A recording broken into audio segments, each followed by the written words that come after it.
Magandang gabi Luzon, magandang gabi Visayas, magandang gabi Mindanao. Sa mga naghahabol ng planong bakasyon, lalo na ngayong Semana Santa na, doble ingat po tayo sa mga pagkakatiwalaan ninyong mga contact sa tinatawag na mga tour package. Ang iba kasi sa kanila ay mga manluloko. Kagaya po ng isang nagpanggap na contact ng isang travel agency na nangako ng travel package sa isang grupo ng mga guro. Yun pala, tatangayin ang kanilang pera. Dako. At yan po ang tinutukan ni Marisol Abduraman, exclusive. 3 months ako nag-prepare talaga. Nangungutang pa.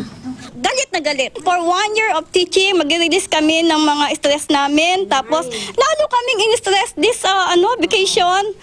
Walang pagsigla ng galit ang mga guro ng Bangkal Elementary School sa Makati. Ang masaya sana nilang team building sa Baler Aurora, naunsyame. Alas 10 ng gabi nitong Biyernes sila dapat susunduin ng mga van na maghahatid sa kanila sa Baler. Pero namuti na ang mga mata nila pasado 1:00 na madaling araw, walang dumating na mga van. Dumating ang 10 p.m. wala pa rin, diba? So naghintay kami na hanggang 11 p.m. intayin namin. So dumating yung 11 p.m. wala pa rin. Lumampas na ng 11 p.m. mag-alas 12 na. Talagang parang nawawala na ang pag-asa kasi inaantok na kami lahat.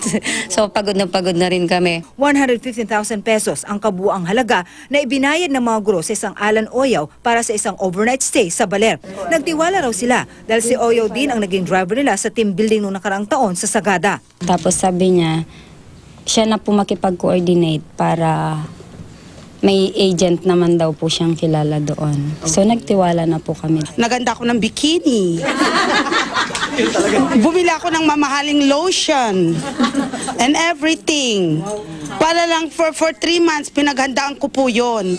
Huli na nang malaman ng mga biktimang wala silang booking sa resort.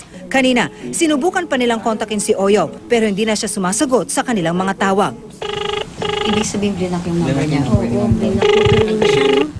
Napag-alamang hindi na pala konektado ang suspect sa sinasabi niyang travel agency.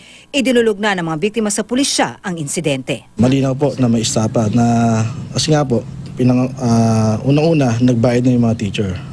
Pangalawa, hindi tinumpad sa usapan yung suspect.